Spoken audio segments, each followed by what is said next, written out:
Here's an Atari game, a Super Nintendo game, an N64 game, a Virtual Boy game, and here's a Magnavox Odyssey 2 game.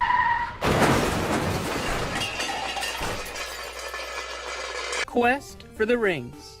Well, to be fair, it's the box encasing the game that's enormous. This is what an actual Magnavox Odyssey 2 game looks like, and it's pretty normal. So why the size difference?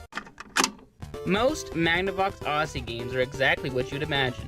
Generic black squares, except for the strange handle planted on top. The original Magnavox Odyssey, however, had games that were a combination of board games and video games, due to the, graphical limitations.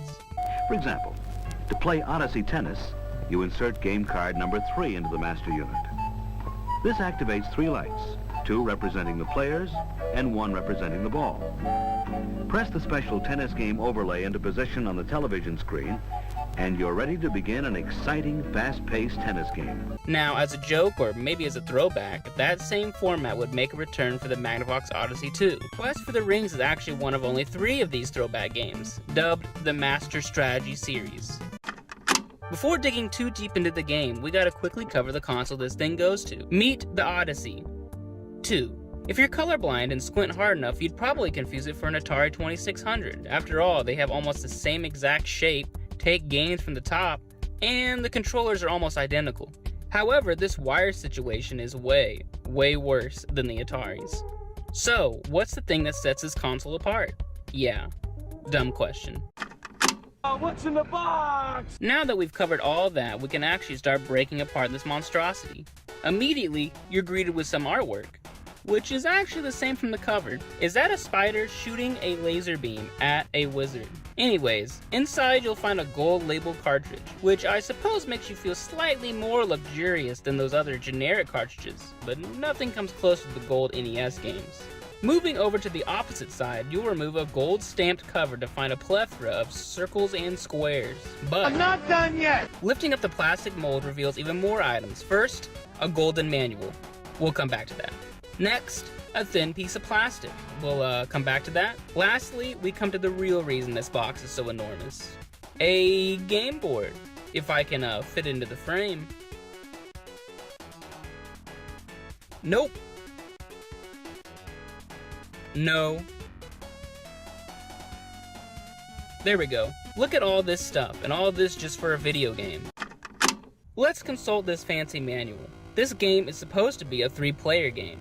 2 people take control of characters in the game, while the 3rd player is the Ring Master. Basically the Dungeon Master from D&D. The Ring Master is the one that sets up the game. In fact, they have their own items called possession tokens, which allows them to just take the controller from you anytime during gameplay. So, all those circles and pieces we saw earlier are essentially levels and enemies then.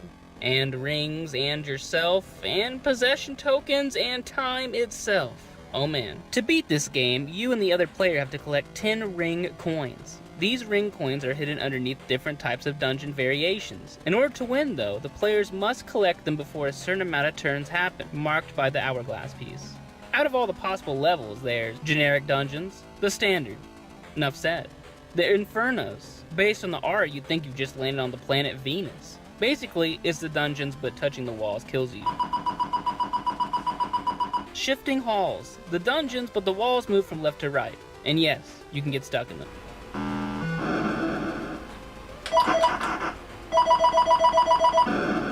Crystal caverns.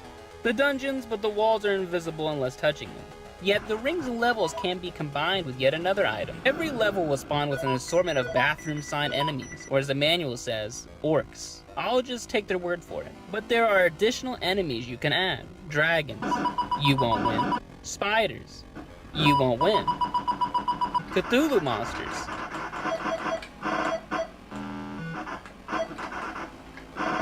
Yeah, you still won't win. So, you create your levels, mix them up, and pick up a controller. For the sake of visual interest, I'm actually going to replace that dumb wheel coin with a red sorry piece. And I'm going to place myself at one of the ports. So, plug it in, turn it on, and wait, which button do I press? Oh, that's right, I forgot that thin piece of plastic from earlier. Slide that thing over the keyboard, and now you know what the buttons do. Actually not. Hitting the big start button just launches you into a randomly generated level. What we want is Ring Master Control.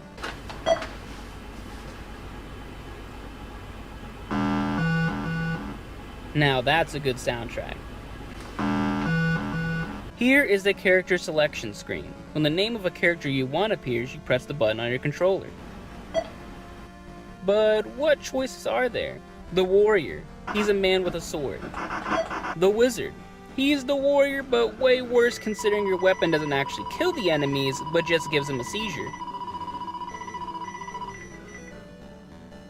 The phantom.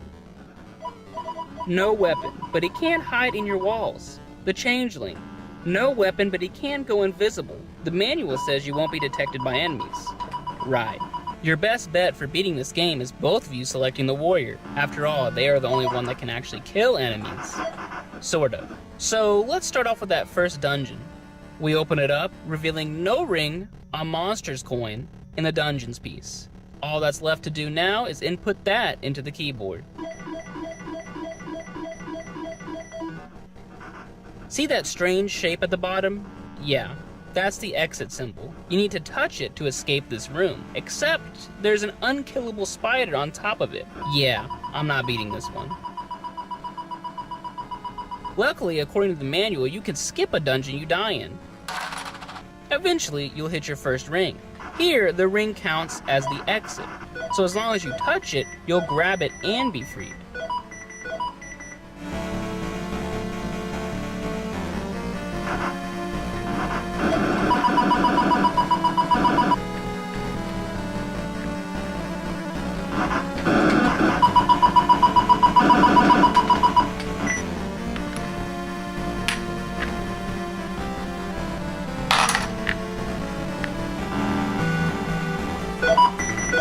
All good things must come to an end though, and eventually you'll find yourself hitting that final ring.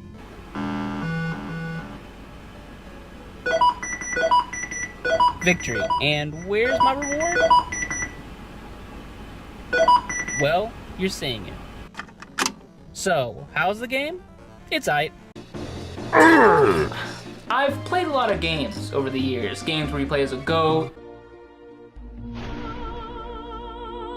But never before have I played a game where you play as toothpaste. The best hero to play as, the best character in any game is that dude right there. This lady, by the way, is just straight up breaking and entering into this dude's house. Aw, think Tooth Fairies just leave quarters? Run. I need Plaque Attack by Activision. Is she also gonna leave him an Atari? Because there's absolutely no way the guy's gonna have any use for it without it. Your pearly-whites face an onslaught of flying junk food. Holy rollers, it's intense. But you've got laser action toothpaste. One more for the Tooth Fairy. I'm sorry, miss. I don't think that's one more for you because I literally saw that tooth disintegrate. Tooth Fairy. The way he says it, it's like he can't believe it. It's so childish, but yet he's the one holding a teddy bear. I'm just a TV repairman. Repair woman. I do repair fairy. Plaque Attack. Another zany idea from Steve Cartwright for Activision. So here's what that schizophrenic woman was actually raving about.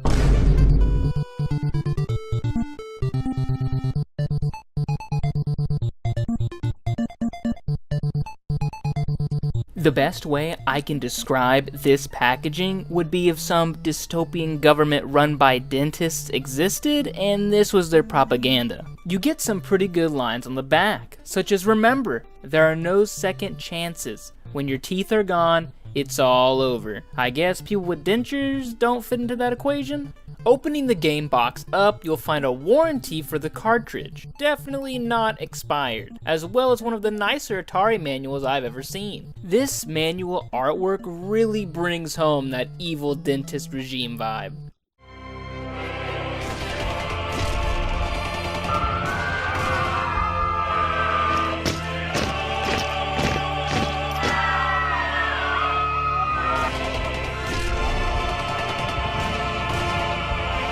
Anyways, inside the manual you'll immediately be notified of something called the No Plaque Pack. whereby achieving a score of 35,000 points and mailing in proof of your score, you will receive a patch. These patches today go for a couple $100. So the manual goes on to explain the scoring system, but in the most complicated way I have ever seen. I don't think anyone would know what's going on here at first glance. Did I mention that this manual does not open like a normal manual? Why would they do this? Finally, we have the game cartridge, in which they use the same screenshot for the back of the box, the manual, and the game itself.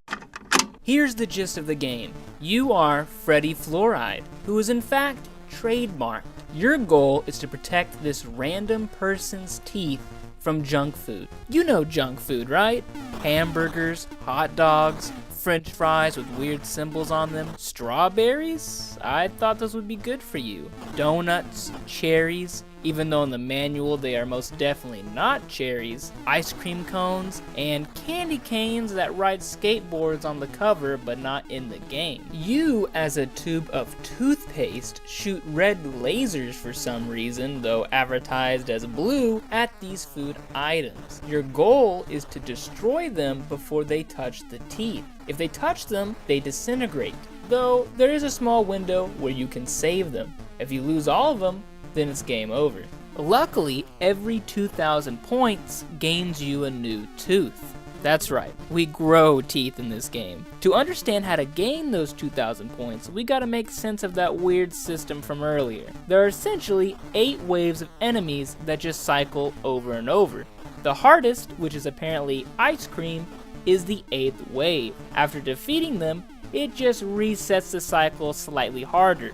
You gain points in this game for basically 3 things: shooting food, having time left, which is shown by your toothpaste tube size, and having teeth remaining.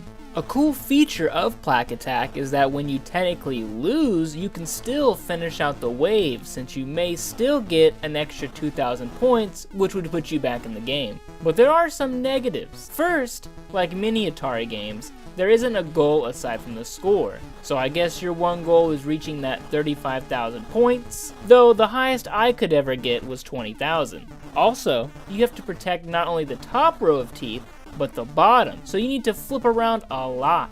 Here's the problem: you can't flip around when you are too close to a wall, so any food items behind you are just victorious. And if you are flipped around and hit a wall, it will forcefully revert you back.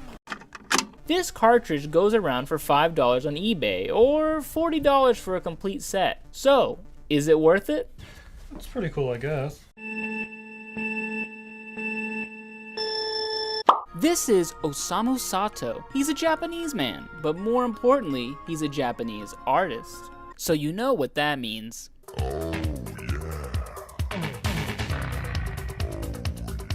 Actually, no. It's more like this.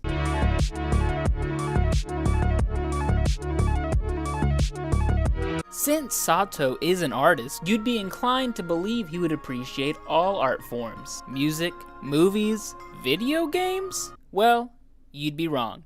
He despises them. In fact, he rejects the very idea of video games, specifically racing games, in which he described them as boring. You know what? I can't even disagree there. Wait, why am I even telling you this? Because his dislike of racing games eventually led him to creating the game we're gonna be looking at today. He actually said that when playing racing games, he imagined the possibilities of smashing the car into a wall and being transported into another dimension. Wow. So, we arrived to the PlayStation 1's game, LSD, or LSD subtitled Dream Emulator, a game which was designed to be essentially a dreaming simulator. Now that does sound cool. I mean, imagine all the weird stuff that could happen. Well, it gets weird before you even push the start button.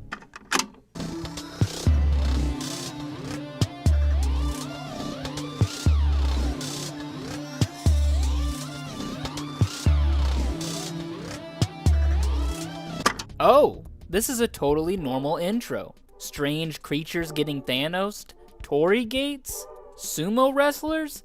eyeballs? Wait, what did that say? In limbo, the silent dream? Man. And here I thought the game was referencing the drug LSD. After all, the Wikipedia for this game says the name LSD was used to market to hippies. Wouldn't hippies just go do some drugs? Why would they get a PS1 game? Or wait, is it In Lunacy the Savage Dream? Laughter the Spiritual Dream?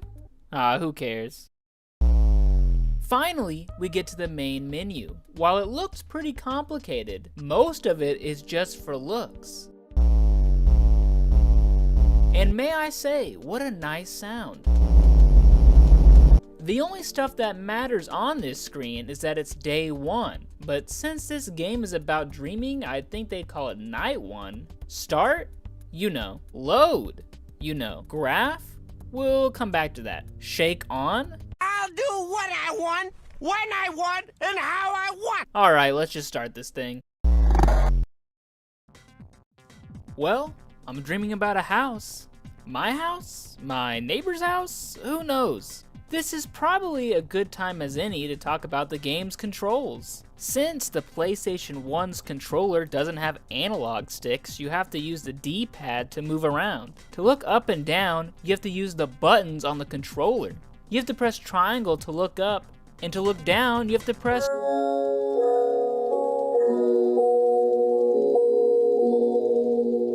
I'm sorry, but what was that? See, I knew I wasn't schizophrenic.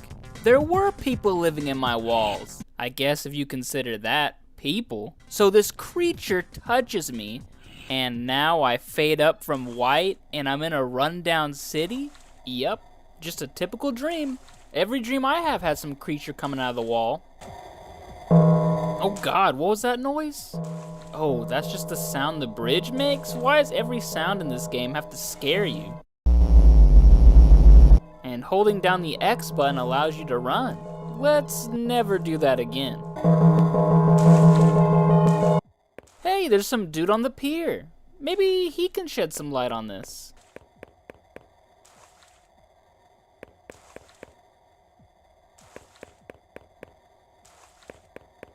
Never mind. So allow me to try and explain what exactly is going on.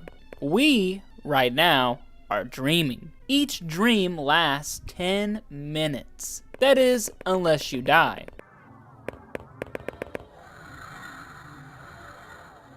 So you have 10 minutes to explore whatever has randomly generated. But you can visit new locations within that single dream by touching anything. And I do mean anything. Walls, objects, people.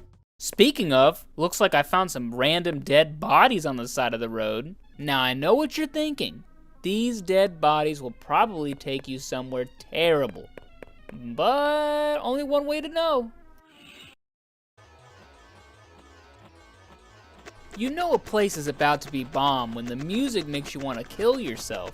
Oh yes, of course. Some munchkins colored in rainbow next to a sea urchin. I got my eyes on another prize though, because I can't help but notice the words love and a shack. Love shack? Oh man, I'm going in there.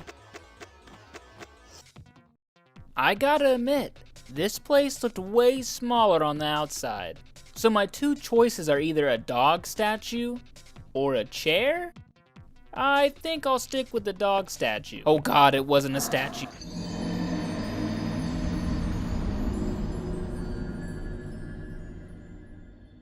Well, that was it for day 1. You remember that weird graph option on the main menu? Finally, we get to see what that was talking about. Every time you wake up from a dream, your dream is placed on this very strange scale. You have 4 options: upper, dynamic, downer, static. All the stuff on the sides you can ignore, just like the main menu. Apparently getting murdered by a dog is in the dead center. I don't know how that works. Some may say that is the perfect dream.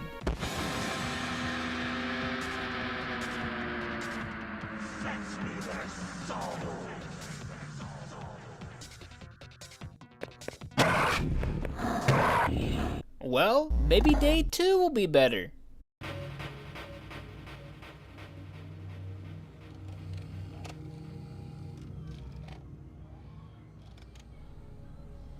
Oh, no, it's some creepy serial killer video. Yeah, so not every dream is interactive. Some dreams will be small little movie clips, like one with pigeons. But all of them equally give off a serial killer vibe. So if you haven't noticed, I haven't really spoken about any sort of objectives. That's 'cause there's not. This game isn't about fighting enemies or collecting weapons. It's just about exploring. Sort of. If you play this game 20 to 30 days, you will unlock a new feature, Flashback. This allows you to replay your last dream. But there is a negative to it. There's an enemy in the game called the Gray Man or the Shadow Man, but I just think of him as the neighborhood watch guy, or some guy who's gonna flash you in a park. If you spot this guy inside your dream, you won't be able to use your flashback. The only other reason to play this game is that, believe it or not, there is an ending, but you have to play it for 365 days. And the ending?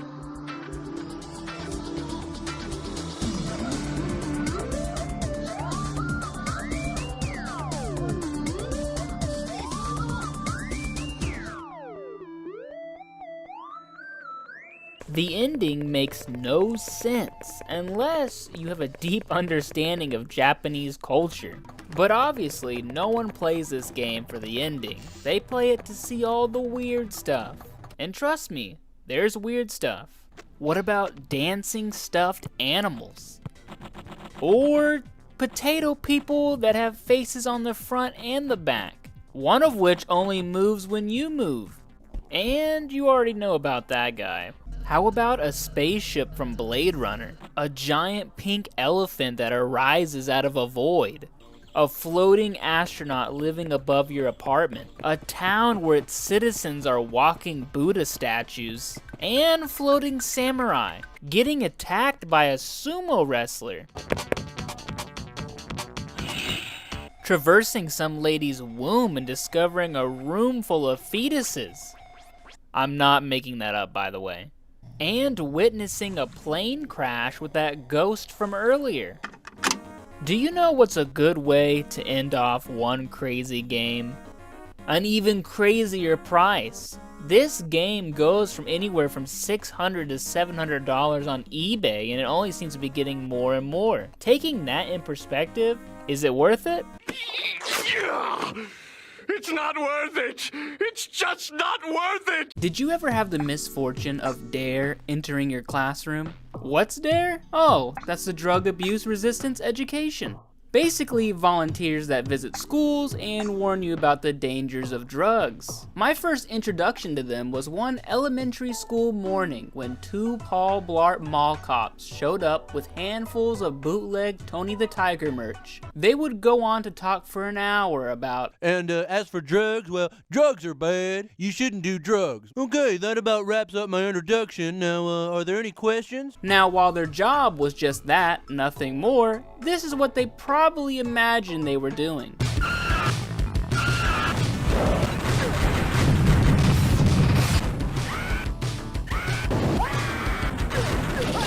I don't know what this is, but it's kind of hot. Here's probably the weirdest arcade game ever conceived. NARC. No, not like a snitch, but short for narcotics officers. However, I doubt they do this.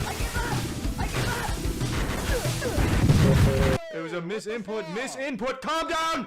You calm the fuck down! There was a misinput! NARC was designed by Eugene Jarvis, the same guy that made Robotron 2084 and Defender. Released to arcades in 1988 alongside the War on Drugs, it would later be ported to a variety of game consoles, such as an LCD handheld, yeah, I'm sure that's terrible, and the NES, which I have a copy of. It's the same as the arcade cabinet, but 8-bit. There isn't any blood, but you can still RPG your enemies. Believe it or not, there's also a spiritual sequel on the original Xbox and the PS2 that goes by the same name. But let's move on to the main attraction, the arcade version. For 1 or 2 players, you either control Max Force, yes, that's his name, or even more insane, Hit Man. His name then being Mr. Man. Your goal is to progress through 11 levels and fight a final boss. While that doesn't seem hard, NARC goes down the path of having a few levels, but ramping the difficulty to legendary. Looking at you, Castlevania. So to get through this, we'll need all the quarters we can get, virtual ones.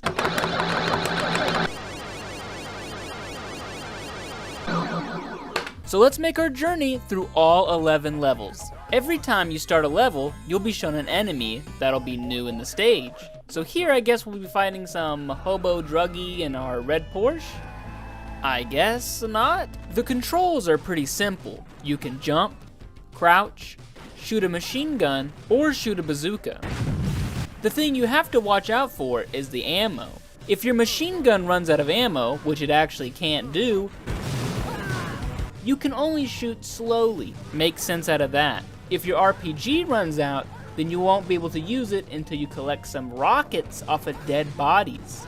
I don't know what they were doing with those. Speaking of item drops, enemies can actually drop a handful of things. Machine gun ammo, stacks of money, little bags of cocaine, both only used for tallying up your score at the end of the level. You also get points if you manage to arrest people. Yes, you can arrest people in this game. It is nearly impossible unless you find some cheaty exploit. Then again, is the punishment for doing drugs literally the death penalty? So on the first level, you start off on the surface, which is the junkyard, then you go underground to the subway, called the pipeline, where you find a key card. Then you go back up to the surface, find a door, and then head out to the next level. Your next new enemy is some heroin junkie, and you gotta fight him on some place called Crack Street, in front of some building called Crack Stop. Wow guys, you really snuck it in there, huh? Level 2 is nothing but a barrage of heroin needles from both regular heroin men and purple heroin men. I can't tell you what the difference is. You gotta make your way down to Crack Stop where you can go inside. You have to battle a bunch of dogs which you can't actually kill just to make smaller. You gotta find another key card from some random guy who works there. Sorry. And then you can exit to the third level. On the third level, you have to battle the Toxic Avenger as he's high on PCP. You'll find out that the DEA was nice enough to give you a Porsche.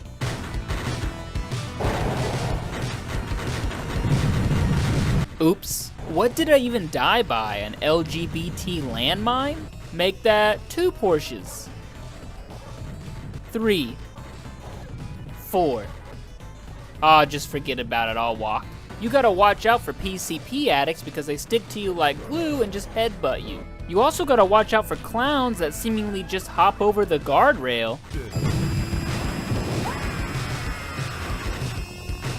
All while a helicopter strafes you from high up. If you manage to make it all the way through the bridge and find the door, you'll be greeted with the new enemy, even though we just saw him, and now he's on the hunt for hookers. Here on the Sunset Strip, you'll have to fight legions of pimps who throw dynamite at you.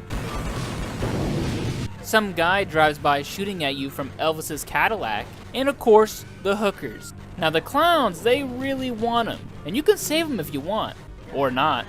If you save them, they make some noises. And then they start hitting you, so I don't really know what these women want. Next, you have to gamble which door has the key card. If you pick the wrong door, you might have to fight some dogs or maybe even some bugs you can squash by jumping. Once you find it, you can go back to the street and open up the door to the next level. The next level's enemy is some Rambo parody, I guess if he just smoked weed all the time. You gotta fight through an entire army of them to make your way into this greenhouse, where some of the marijuana plants are rigged with explosives. Then you gotta kill some more employees to find the green key card so you can move on to the next level. The next enemy is some generic goon from the 1980s. This is where the game gets really hard. Waves upon waves of every enemy you have ever seen in the game up until this point are spawning. You're getting shot at, stabbed with heroin needles, run over by cars, all of it just to steal some money out of the ATM machine. Oh wait, no, I mean, the door, right? Have no fear, cause inside is just as dangerous as outside. There must be tens of thousands of people in this building.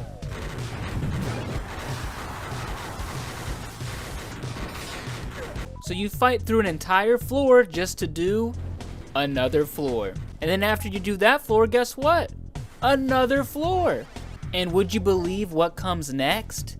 It's another floor, with one exception. You have the first form of many of the final boss. Oh my god, it's Steve Harvey! Shoot him with a handful of missiles and he'll fly out of his wheelchair and run away. Or I guess crawl away? When you get to the door, this is where the final boss actually takes place. It's nothing like you've ever seen before. Observe.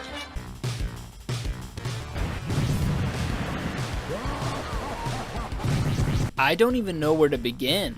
How did Steve Harvey go from some guy crawling away from his wheelchair to a gliding head against the floor? I spent probably 20 minutes on this final boss. First, you have to shoot a missile at his shades. Now he's shooting lasers out of his eyes. Shoot him with a couple more missiles while jumping, and now he starts hitting you with tongues. Keep shooting and jumping, and now his whole face blows off. Wow. Now you're fighting some skeleton head and vertebrae. You can shoot the skull all day long and nothing will happen. What you need to do is shoot all the vertebrae. Once you do that, he has a seizure and blows up.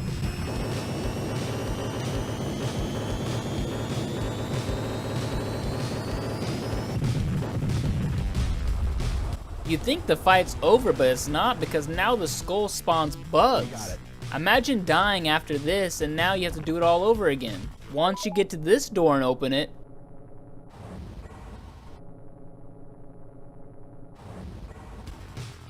the level name says it all. Jackpot.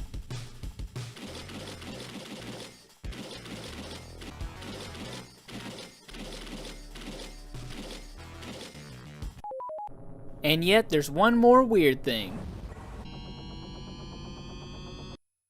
Congratulations! You have completed the NARC training mission.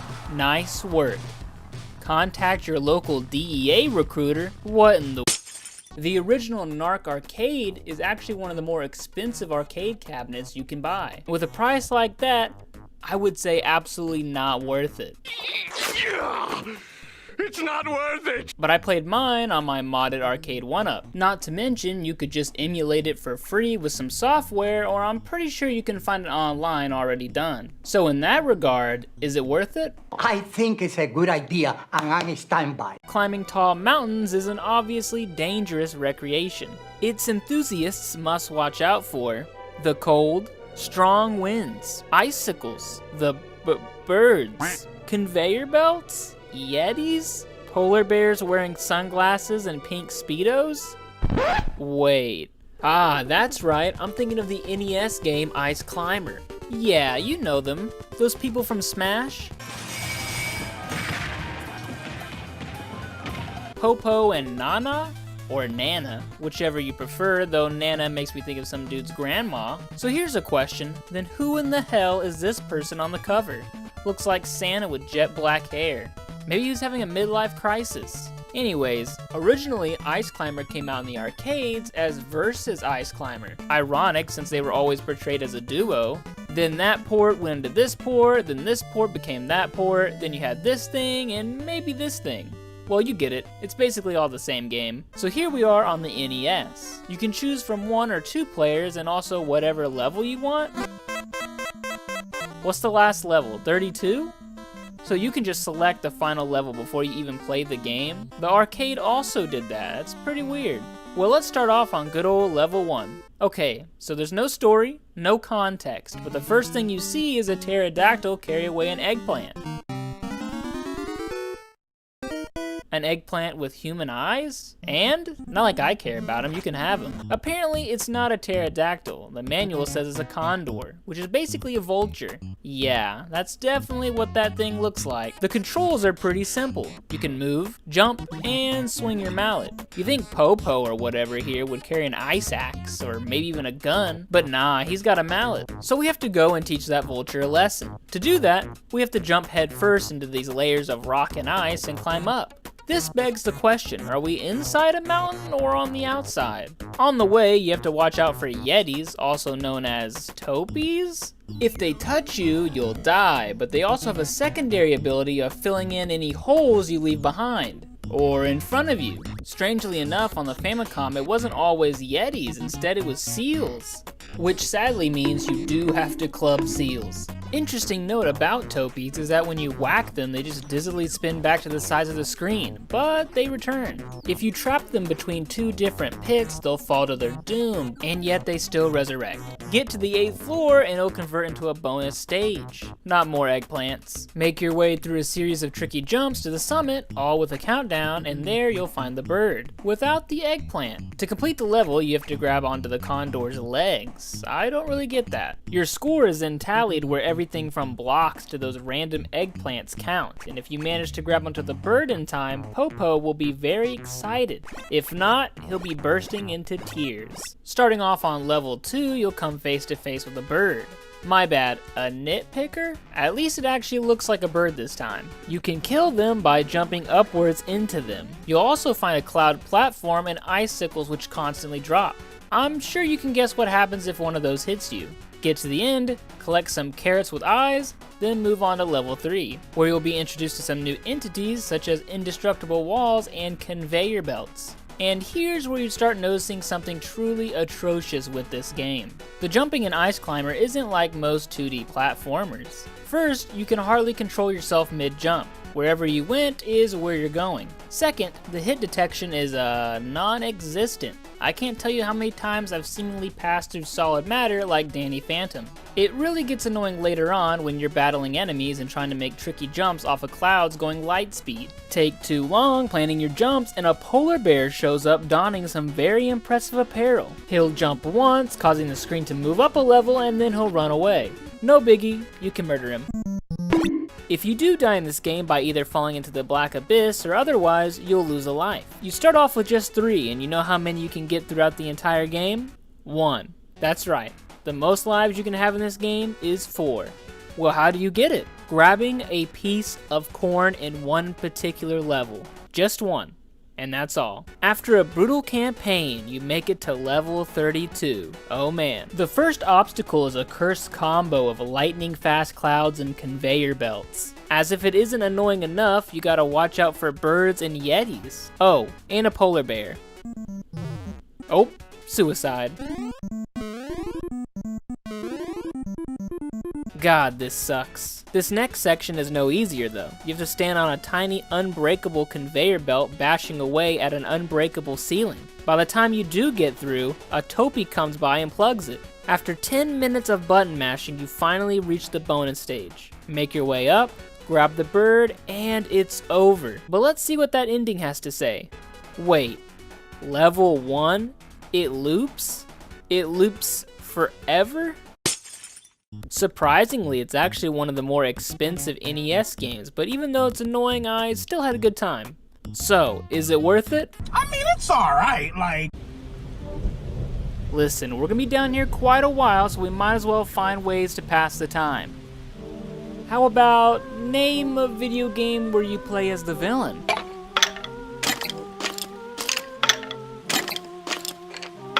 Well, what you got? That's exactly what I was thinking. For whatever reason, games where you play as the hero are insanely common. But villains? No, no, no, no. In fact, I can only name a handful of games where you play as the bad guy. Star Wars: The Force Unleashed, Spec Ops: The Line, Mafia 2, Super Mario 64. Come on, good guys don't throw baby penguins into the abyss. Force Unleashed is about converting from a villain to a hero. Spec Ops is realizing you are the villain, and Mafia 2 is just, morally questionable. Consider this a warning.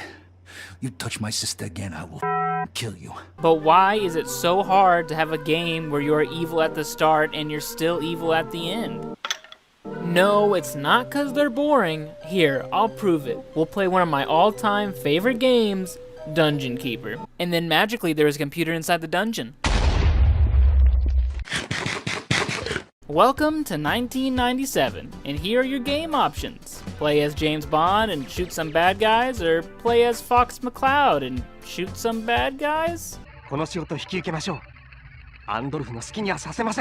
Or play another type of game, Dungeon Keeper. This time, you aren't shooting baddies, you are one. Made by the now defunct Bullfrog Productions, the same company that made Populous, Theme Park, and Theme Hospital. The idea for Dungeon Keeper came about because of traffic. Funny enough, that's also how Twisted Metal came to be. Guess traffic isn't all that bad. There would be many sequels to Dungeon Keeper, some great and some not so much. But I think this one, the first one, is the best. So, launch into the game, watch the intro, which starts off pretty spooky.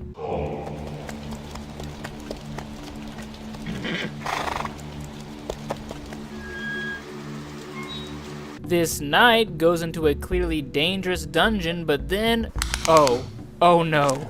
Please no. The knight starts asking one of them for a fight all polite like, but dang, he just flipped him the bird instead. He's dead. Next, Jabba the Hutt's red cousin shows up, pokes him in the eye like the Three Stooges, and then, well, he's dead. Oh no. Anyway. The game comes with a 20-level story campaign, which itself has 5 bonus levels, as well as multiplayer. There's also an expansion pack called Deeper Dungeons that has an additional 15 single-player levels. But let's dive into that campaign.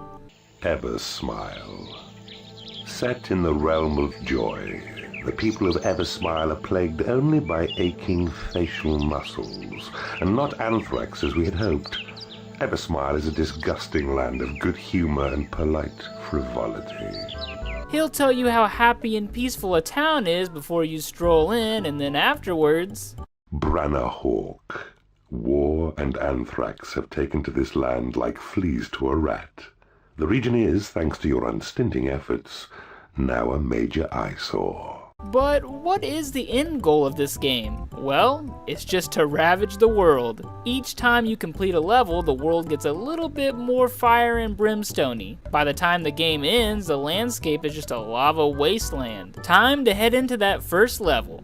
Here's the gist. There's an enemy dungeon on this level. And by enemy, keep in mind I'm talking about the good guys. They want to destroy you and you want to destroy them. The way you are defeated is if your dungeon heart is destroyed. Your dungeon heart is being attacked. You have been defeated. Sometimes the enemy has one, and sometimes it's nothing more than a mini-boss called the Lord of the Land. Beware, the Lord of the Land approaches. We shall cast you back into the shadows, Keeper. Your minions are winning a battle. You have conquered this realm. If we're gonna win, we're gonna need an army. Now, you start the game off with some free imps. If you want more of them, you'll have to pay some gold, but that's it. They're basically Oompa Loompas who just handle the labor. But if we're gonna get some real creatures that can fight, we're gonna need some more of that precious, precious gold. We can check out the mini-map to locate some and then move over to it. If we draw a path from our dungeon to the gold vein, our imps will start carving it out. Now's a good time to mention that any of your minions, no matter what creature, you can actually control in a first-person perspective. Each one has their own abilities and characteristics. For example, the demon spawn can shoot his own children. Turning into one of your imps is useful because you can help them mine faster and claim territory. That's right, land is not technically yours until your imps come along and do a little dance on it. But why do you even need to expand? Well, to attract specific creatures to your dungeon, you need special rooms. For instance, if you want a warlock joining, he'll need a library so he can study, he'll need a hatchery so he can eat, and he'll need a lair so he can sleep. But most importantly, you'll need a treasure room. This allows you to store your gold and allow your employees to get paid. It is payday. That's right, you still have to write them a paycheck. Once you have a treasure room, your imps will bring over the gold from wherever it is in the map and put it in. Once it's in there, it'll be added to your total gold amount. You can also slap your imps to make them work harder. And if your imps have nothing to do, they'll start fortifying your walls. With a dance?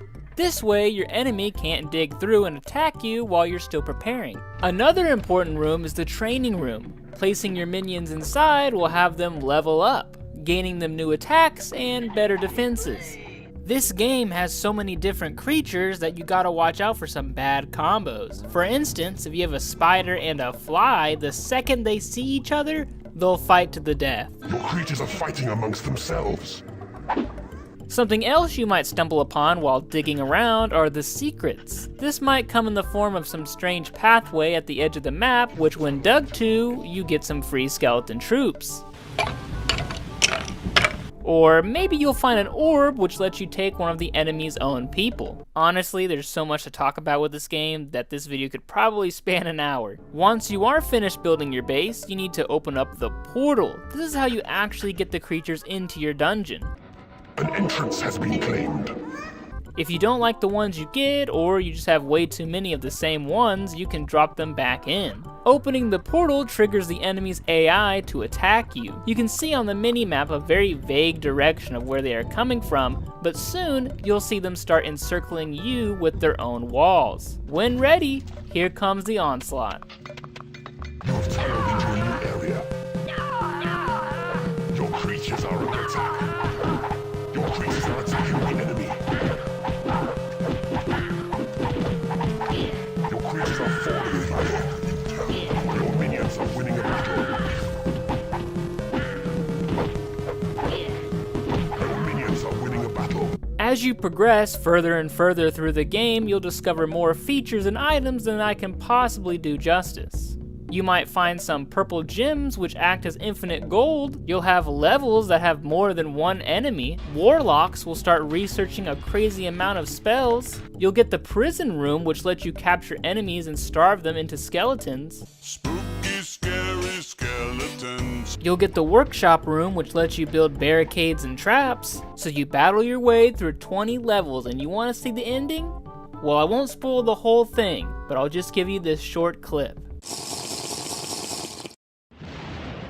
Hey, we just conquered the whole world, so why not throw a party? Everyone's having a good time? This guy's being used as a human dartboard, but I'm sure it can't get any worse than that. But this ogre picks up some random staff and he does what with it?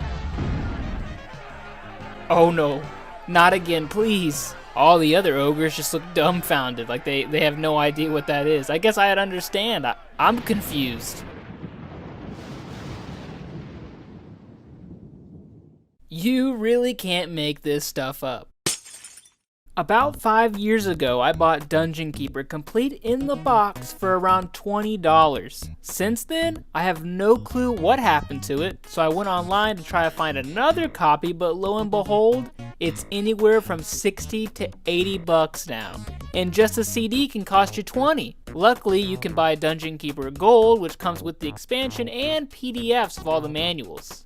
And it cost only $6. So in that case, is it worth it? Yes! Yes! Thanksgiving is coming. But more importantly with it, bear hibernation. Finally, people will be safe to roam the streets once again. No longer will you live in fear from bears operating motor vehicles.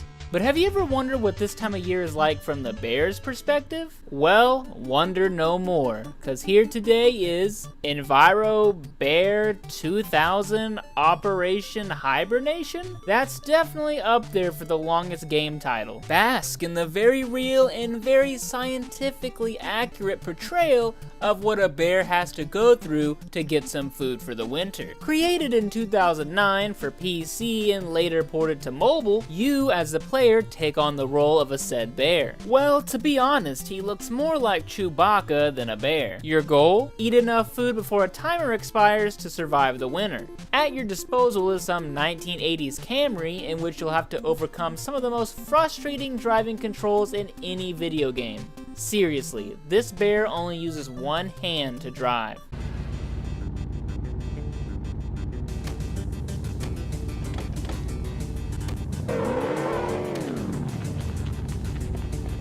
Not even his feet for the pedals. I can't even be that mad. Bears don't have thumbs. Or do they? No, they don't. To get food, you'll have to drive through berry bushes and on top of ponds. That's right, you need to drive on top of the ponds. Doing so rewards you with either some berries or fish of varying sizes.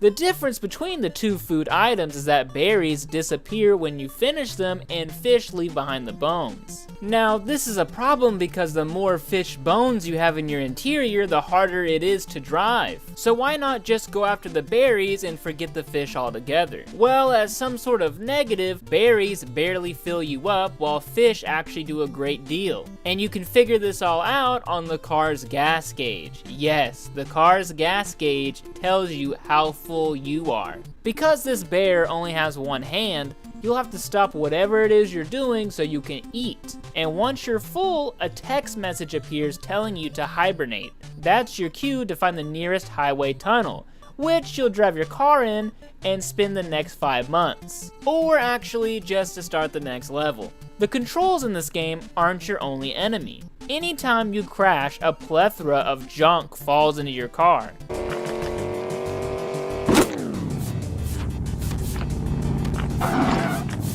Now thankfully you can throw any item out of your car's window, but of course this is wasting your precious time. If you keep crashing into various obstacles, you'll soon discover many hazards. It might be stinging insects, leaves, pine cones, badgers, rocks, and of course other bear drivers.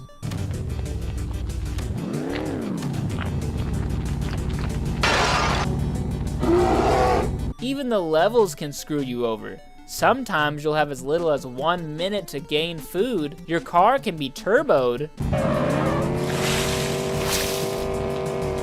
Or there might be some ravenous badgers. Something I didn't even realize until later was that some of the levels have weird, funny variations to them. Some of them your bear is wearing some Russian winter hat, and others your car has horns on the front. Now I know what you're thinking. What happens if you don't do it in time? I'm not too sure how long this game goes on for, but the last level I could get to was level 8. That's where the game gives you the biggest curveball of them all, where you have 1 minute to beat it. Or 1 minutes, plural. On this level, not only do you have to constantly check the time, but food is insanely scarce. Hey, what's up guys? It's Scarce here. Sadly, all I could catch was one little minnow, so what happens?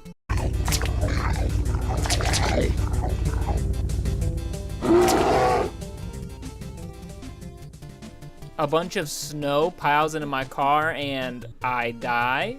You just straight up die in this game? I guess the only thing now is to answer, is this game worth it? But come on, the game is free. Oh, good. Why, that's very good. Yes, I like that. Let's talk about nuclear war. Man, do I hope it never happens. But I think it's safe to say it's inspired some pretty cool content. Take Fallout for example, one of my favorite game series. But did you know Fallout itself was inspired by the Mad Max franchise? Which just so happens to be my favorite movie series. Let's break it down. You got Mad Max in 1979, then it got a sequel in 1981 just called The Road Warrior, then it became a trilogy in 1985 with Mad Max Beyond Thunderdome, and recently in 2015 it had a 4th edition with Mad Max Fury Road. So trust me, I rode the hype train hard back in 2015 for the Mad Max video game. The graphics looked amazing. There was car building, shooting, fighting, explosions. But how was the game? It was alright, but surprise, it turns out there was another Mad Max game made on the good old NES. And would you look at that artwork, just a still screenshot from the second movie. A little strange considering this game came out in 1990, the same year as the Super Nintendo and 9 years after the release of The Road Warrior, but we'll get more into that. Well, let's start it up. Immediately you get a text version of the voiceover from the intro in Road Warrior. For reasons long forgotten, 2 mighty warrior tribes went to war and touched off a blaze which engulfed them all. Sorta. Then you're presented with a choice. Enter password for more, or begin Road War 1. I can't help but think of World War 1, but alright. Not sure what that means. Hey, I got the interceptor. That's better than the 2015 game where you don't get it till the very end. And this one shoots dynamite. Don't ask. Well, you blow up some tires, get on the road, and immediately you get crashed into by some raiders. And at this point, here's where your game experience can go. Either you drive around this maze of a map long enough to run out of gas, or you get blown up by various derby cars and tire watchtowers. Seems that dynamite is readily available. Not for you though. You run out pretty fast. So you drive, and drive, and drive, and out of boredom you just start pressing buttons. Eventually you'll discover you have an inventory screen. But that's just one piece of the puzzle. Drive, run out of gas, and then crash into a random gray building which turns out to be a store. Here you can do a variety of things like repair your car, fill up on gas, and buy some supplies. But the currency isn't caps, but food, water. Or an equation, food minus water. If you look back at that inventory screen, you can see both food and water. And one of those items for sale is something called an arena pass, another piece of the puzzle. So to afford it, we're gonna need some more supplies, which means more driving and blowing up and slipping on oil puddles and of course, running out of gas. If you're lucky enough, you'll also crash into a brown shack, which opens up like Doctor Who's phone booth. Now this is what I'm talking about. Just Max fighting raiders with his semi-automatic double-barrel shotgun.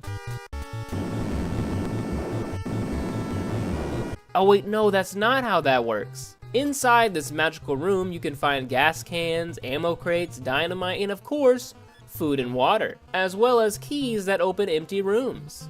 How nice. Oh hey, what's that hole on the floor? Is that some stairway to another level?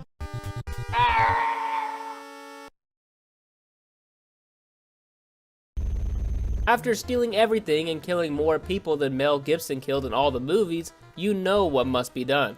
You need to get back to that store. But there's a problem. This map is so confusing, I can't even find it again. Which means, run out of gas and restart. Drive to the shack, kill 1,000 bandits, get back to the store, buy the pass, and now what? I guess I gotta go find this arena. So you drive and search, and guess what?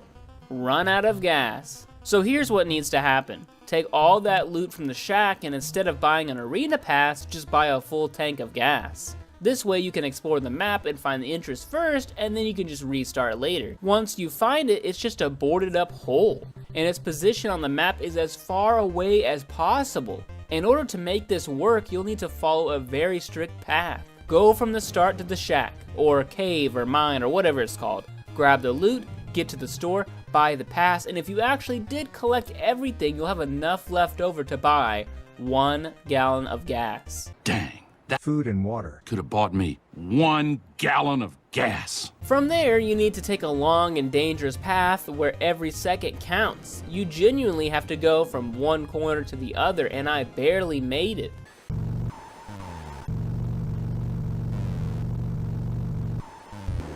Driving into the arena, you'll get a password. MMAX? Oh, Mad Max. And a pseudo cutscene with Master Blaster from Mad Max 3. I see a big guy giving a little guy a piggyback. Master Blaster. They're a unit. They even share the same name. Wait a sec, I thought this game was based off the second movie. The artwork, the fact that the level names are called Road Wars? But no, I guess it's based on Thunderdome. So the arena then must be the actual Thunderdome. I get it now. I guess if the Thunderdome was the size of 5 football fields with Sarlacc pits at every corner and cars driving into the black abyss.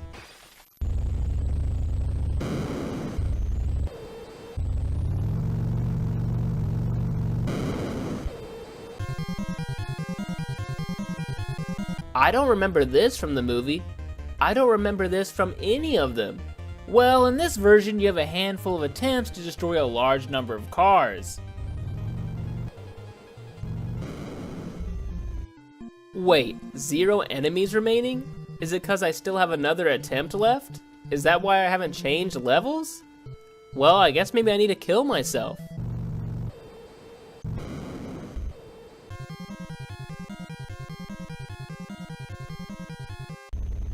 You got to be kidding me. What you're actually supposed to do is find the exit. After you do that all over again, you'll be transported to a strawberry tinted level. Then comes a red arena level, another road war, and you guessed it, more arenas.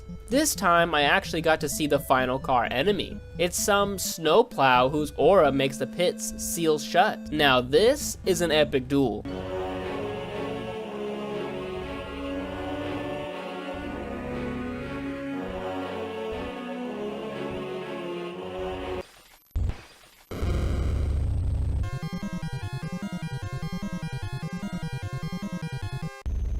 Wait, back to the start? I wish I could show you the ending to this game, but it's bugged. Kinda sad considering this game only has like 6 levels. It's supposed to be a duel with what I think is humongous. No, not that humongous, this humongous. Which again raises the question, is this based off the second or third movie? It doesn't matter too much because if you use a password to get there, it glitches out, making him invincible. This game goes for around $10 to $15 on eBay, but is it worth it? Hell no, to the no, no, no, hell to the no. Since the dawn of video games, there have been fighting games. And with fighting games came 2 franchises, Mortal Kombat and Street Fighter. These 2 game series share many similarities, but then so do most fighting games. Health bars, character selection screens, combos. But what if there was a game that didn't have any of that? Everything fun about fighting games removed. Well, I'll tell you, there is a game, and its name is Karate Champ. Released in 1984 for arcades, it was and has been widely praised for pioneering the fighting game genre, specifically for having player-on-player combat. But we won't be talking about the arcade version today, we'll be talking about the NES port. Summoned from the underworld in 1986, the same year as The Legend of Zelda, Metroid, and Castlevania, Karate Champ lets you play solo or torture another person in a 2-player mode. Loading up the game, you see a red guy, a white guy, and some stalker watching from the mountaintop. The 2 then bow and you only have a few moments to figure out what exactly is going on. Okay, I'm the white guy and... Wow, thanks! Try again and you'll find out that somehow 2 buttons in a D-pad can become the most confusing of controls. I can't even hit this guy. Why are my attacks not landing? Truthfully, you'd have better luck fighting the Invisible Man. But seriously, what is going on with these controls? Why is my guy flying all over the screen? Why is he attacking behind him? In the manual, there's a whole page about the controls, but now I'm more confused than when I went in. Right lever, joystick, left lever? But please, tell me where that is on an NES controller. Forget it. If you manage to spam your opponent to death, which by the way is 1 hit, yeah, no health bar, remember? You'll notice the very odd scoring system, half a point. But the guy here says 1 point.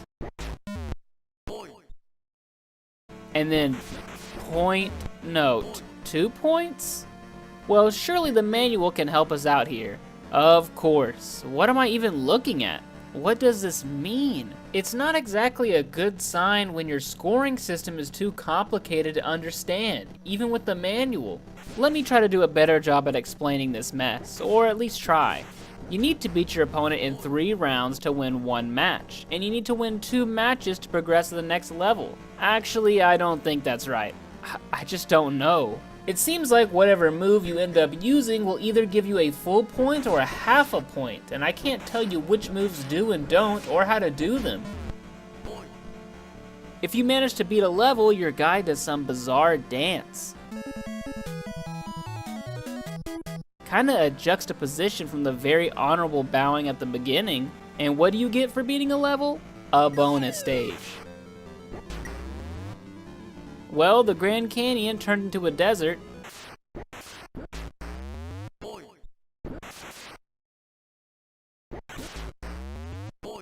Doesn't the perspective look a little off here? Well, get ready for more of the same. Spam buttons, throw ghost attacks, beat the level, and...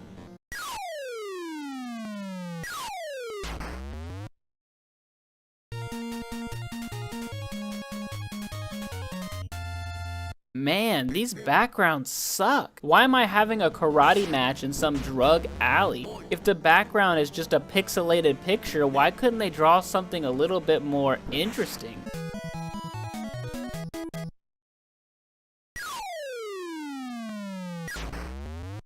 I changed my mind. Take me back. This one background is just 60% black. It doesn't even make sense from a perspective standpoint. My guy is just floating over the ground. If this is all supposed to be silhouetted, shouldn't we be? More ghost attacks, more jumping up and down, and of course, more bonus stages. How about some variety in this game? The only reason to keep playing is just to see what new background comes up. Okay, at least this railroad track seems to be on the same plane as me. How about a purple castle wall? A screen that's half brown? Now a screen that's 50% blue and 50% gray. What's he standing on there? By the way, if at any point in this match you lose, the game is over. Back to the beginning. If you're better than me and make it to the final level against the computer, you'll be fighting in front of what I think is shipping containers? Now here's a little game for you. What do you think happens once you beat this level? Another bonus level? Well, of course, that's obvious. But what's the next level? Did you guess that the game just restarts? You can find this game online for a whopping few bucks, but even then, is it worth it? It's awful! The year is 2014, and swarms of people are digging in the New Mexican desert. For what exactly? Precious minerals? Oil? Well, far from it. It's good old Atari inventory. To find out why, you need to travel back to 1983. The video game market is in meltdown. There's too many consoles, too many games, and not enough store space. Actually, that's a pretty bad sum up. But the important info is that there were some bad games made. And a lot of them. Like millions. Pac-Man for the Atari 2600?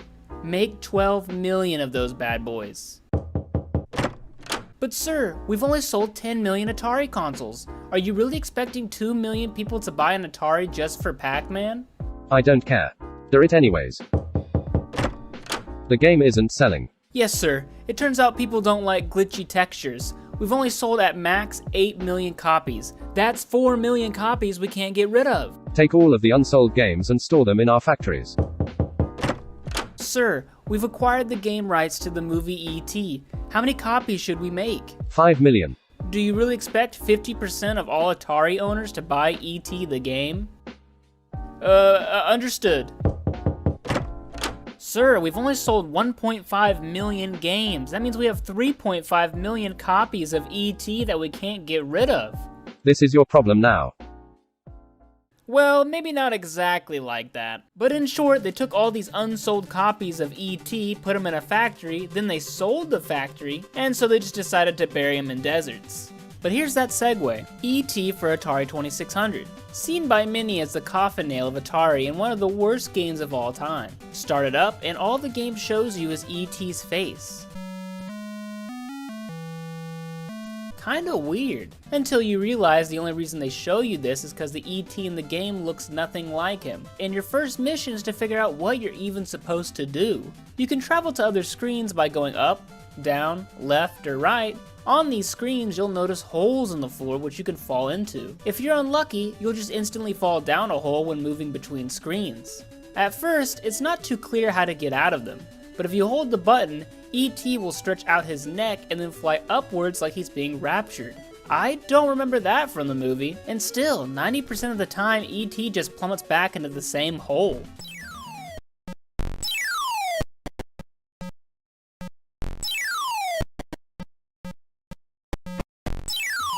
You may have also noticed that there's a number at the bottom of the screen rolling down every time you move. That's your life, and your score. When it hits 0, you die, though you actually have a few lives. On your travels, you'll see some strange things. Small pixels on the ground you can collect. Weird symbols that randomly appear at the top of the screen. What is that, a space invader? You also aren't alone in this game. As you walk around, sometimes a guy dressed as the Neighborhood Watch logo shows up and touches you?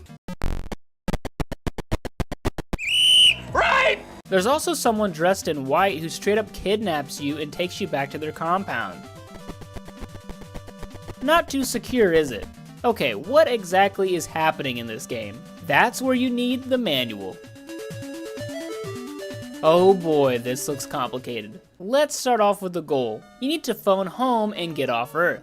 Well, how do you do this? You'll have to craft an interstellar phone with 3 pieces scattered around the map. Where are these pieces? In the holes, obviously.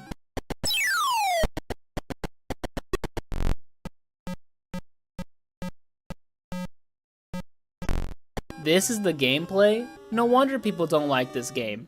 Running around intentionally falling down holes? What's worse is again trying to get out of these pits. Even the manual itself talks about it. Now while you could just keep doing this over and over until you find all 3 parts, there is an easier way.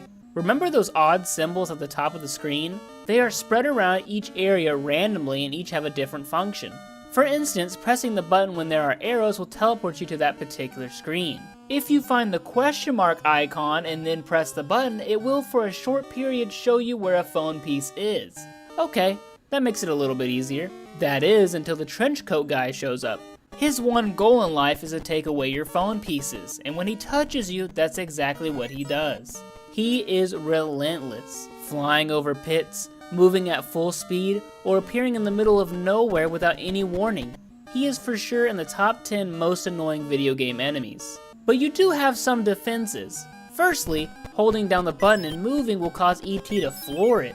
However, not only does this kill you faster, you may unintentionally fly down into a well. A more useful defense is finding the symbol that looks like a prison. Activating this will cause whoever is on screen to run away. This also works on that kidnapper dressed in white. Turns out that's a scientist. Okay, that seems simple enough, but after being kidnapped 1,000,000 times and groped by various FBI agents, you start running out of time. Life. By this point, you've probably amassed a horde of those green dark squares. But what are they? What do you do with them? Believe it or not, those squares are supposed to be candy. If you find the symbol that looks like an onigiri, you can convert those candies for more energy. With them, you can also activate the E symbol. This is where Elliot shows up. You can trade him your pieces for a better score at the end, or if you have 9, he will go track down a phone piece and bring it to you. Something else you might find is a flower that you can bring back to life. This is actually involved in some complicated Easter eggs, which I'll cover in another video. Okay, you get the phone pieces, you have enough time left, now what do? You need to track down that Space Invader symbol. This is how you call home. With the phone built and pressing the button, it'll activate a timer. In this short span, you have to find a specific landing zone back on that forest starting screen.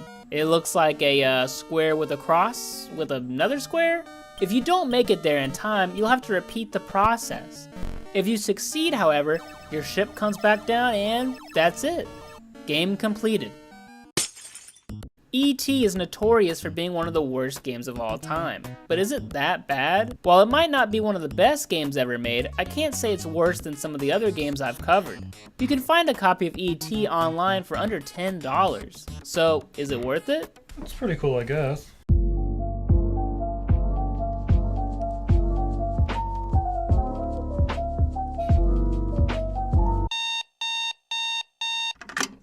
Back in high school, my English teacher had our class read The Catcher in the Rye, and for once, we were pretty excited to read. Why? Because it was, well, banned. Apparently. That's all anyone knew about it, and it was enough to intrigue us. But if you want to know how that experience went, just watch the South Park episode about it. Did you get to any dirty parts yet? No, it's still just some whiny, annoying teenager talking about how lame he is. I don't get it, dude. What's so controversial about this? For whatever reason, banned things pique our interest. Books, movies, games. I can think of some banned books. 1984 comes to mind. Banned movies, Cannibal Holocaust. If I were in New York right now, I'd probably be out shopping. But games? I can't really think of any. That's until I went on a quest to find one banned retro game. Believe it or not, there's a Wikipedia page on the subject. If you scroll all the way down to the section on the United States and look at the last line of text, you'll see that the Atari 2600 game Custer's Revenge is banned in Oklahoma City. Now this is a bit of a shock because Oklahoma City is actually where I live, and I've never heard this. So this game is supposedly not banned in the US, not banned in Oklahoma, but banned only in the capital, Oklahoma City. Sure enough, you can find this mentioned in countless articles, but the Wikipedia page for the game itself says it's nothing but fake news. So that's left up to your own judgment. Anyways, let's dive into this apparent banned game. Firstly, there's two versions of it. The one we'll be looking at is Custer's Revenge, where you play as General Custer on his mission to, yeah. There's also a gender-reversed version called General Retreat, which was only available in Europe. In it, you actually play as the Native American girl with the mission of doing what to General Custer? Oh my god! Oh jeez, oh my god! Oh, Okay, let's get on with the game. In Custer's Revenge, there are actually 4 different ways to play. Number 1, the standard game. That's what we'll be looking at. Number 2, the standard game, but now you can play with a friend. Yeah, as if anyone would actually play this with you. Number 3, back to 1 player, but now throw some cacti in there that randomly disappear and reappear.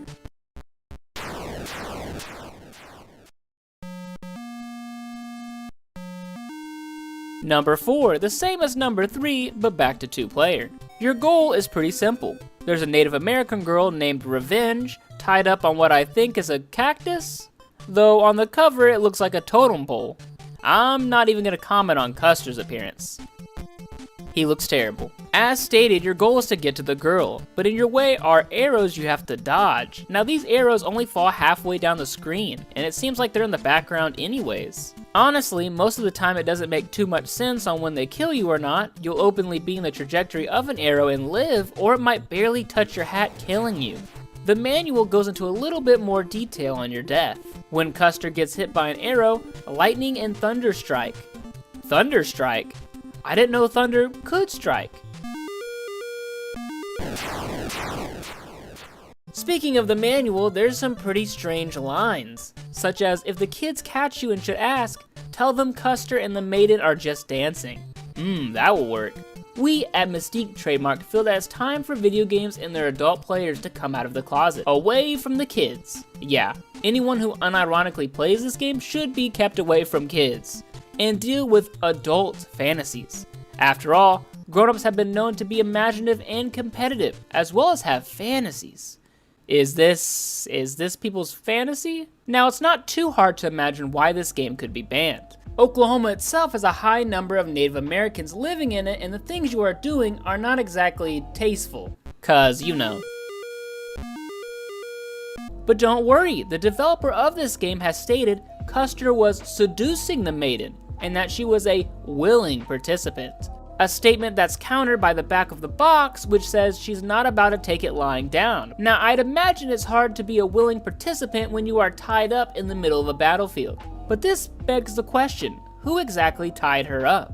Clearly not Custer, because he's having to dodge projectiles to get over there. Clearly not Revenge herself, so who? I guess the same thing could be said about the other version, who tied up Custer? These are just the things you start noticing after playing for a few minutes, because this game is insanely boring. Like, without the pixel feathers, would you know this is supposed to be a Native American? Or what's up with the lone teepee in the background? Why is Custer completely naked aside from his boots, a handkerchief, and his 10-gallon hat? Why is there a black line under the teepee? What are these cactus number 4 symbols underneath the game? That's the only thing I can actually answer.